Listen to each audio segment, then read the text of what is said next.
Hello everyone, সবাই কেমন আছো? আশা করি সবাই ভালো আছো।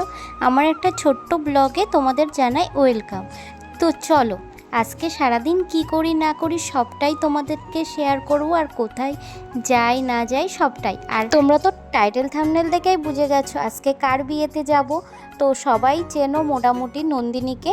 তো যাই হোক, সকালবেলা দেখো একটু কালার করছি চুলে। অনেক দিন ধরেই ভাবছিলাম যে চুলে একটু কালার করব, ব্রাউন কালার আর কি। তো মার দিয়েই করে নিচ্ছিলাম আর কি। তো তারপরে স্নান করা কমপ্লিট হয়ে গেল, স্নান করে চলে এসেছি। এবার পুজোটা করে নেব, কারণ মা বললো আজকে রান্না করবে, তার জন্য মার ওদিকে লেট হয়ে যাবে। তার জন্য আমি পুজোটা সেরে নিয়েছি, সেরে নিয়ে এই যে উপরে চলে এলাম। দেখো এই দুটো গাছ কিন্তু আমার দাদা নিয়ে এসেছে বনগা থেকে। ও কোথা থেকে নিয়ে এসেছে। তো যাই হোক, কী সুন্দর লাগছে গাছগুলো। আরও দুটো গাছ বেড়ে গেল, ভীষণই সুন্দর লাগে গাছগুলো ঘরে রাখলে, আর ঘরটাও বেশ ঠান্ডা হয়। প্রকৃতিটা দেখেছো কত সুন্দর। আজকে কিন্তু রোদই হচ্ছে, অনেক দিন ধরেই বৃষ্টি হচ্ছিল, কিন্তু আবার এখন টানা রোদ্দুর দিচ্ছে। দুপুরের খাওয়া দাওয়া শেষ করে আমি সন্ধ্যের দিকে গুছিয়ে নিয়েছিলাম, রেডি হয়ে নিয়েছি, দেখতেই পাচ্ছ। তো আমাকে কেমন লাগছে অবশ্যই জানিও। এবার যাব বিয়ে বাড়িতে। তো চলে এসেছি। দেখো ওর বিয়েটা হচ্ছে অনেকটা রাতেই হবে, যেহেতু মানে আমার যেমন লগ্ন ছিল 6টার দিকে, 6টা 7টা গোধূলি লগ্নে। তো এর আবার 10টা 10:30টার দিকে হয়তো বিয়ে হবে আর কি, লগ্ন আছে। তো যাই হোক, ওর সাথে একটু ফটো ভিডিও করে নিলাম। তো তারপরে গিফটটা দিয়ে দিচ্ছি ওকে। তো সবাই মিলে ফটো তুলছে, ভিডিও করছে, আমিও ভাবছি একটু করে নেব।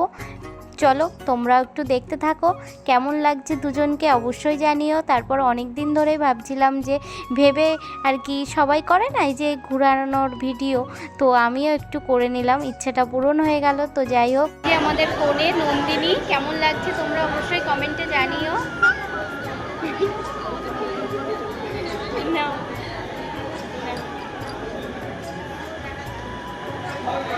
ওর একটু ভিডিও করে দিচ্ছিলাম, একটু মানে স্টাইল করে আর কি।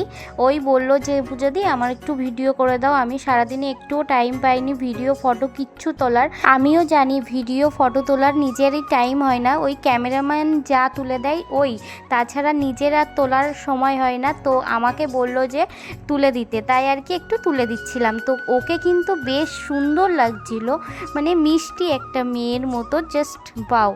তো ভীষণই ভালো লাগছিল। তোমরা একটু কমেন্টে জানিও তোমাদের কেমন লাগছে। তো তারপরে দাদা নিয়ে এসেছিল পকোড়া ফুচকা এগুলোই আর কি স্টলে ছিল। তারপরে আমরা খেতে বসে গেছিলাম।